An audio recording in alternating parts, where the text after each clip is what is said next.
მასშტაბური საპოლიციო ღონისძიება თბილისსა და რეგიონებში შინაგან საქმეთა სამინისტრომ ნარკოდანაშაულის ბრალდებით 44 ადამიანი დააკავა. ამოღებულია განსაკუთრებით დიდი ოდენობით სხვადასხვა სახის ნარკოტიკული საშუალება. დაკავებულების შორის არიან როგორც საქართველოს, ასევე უცხო ქვეყნის მოქალაქეები.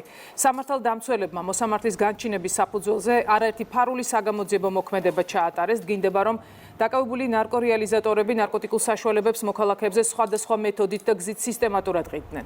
შინაგან საქმეთა მინისტრის მოადგილემ უწყებაში გამართულ ბრიფინგზე ბოლო 2 თვის სტატისტიკაზეც ისაუბრა. ბოლო 2 თვეში ნარკოდანაშაულის ბრალდებით 1417 ადამიანია დაკავებული, მათგან მნიშვნელოვანი ნაწილი ნარკორეალიზატორია.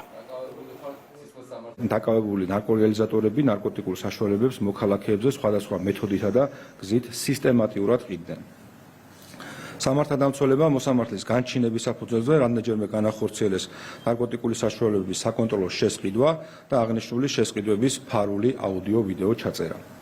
პოლიციამ დაკავებულების ავტომობილების პირადი და საცხოვრებელი სახლების ჩხრეკისას, ასევე მათ მიერ მითითებული ადგილებიდან ნივთკიცებად ამოიღო განსაკუთრებით დიდი ოდენობით სხვადასხვა სახის ნარკოტიკული საშუალება.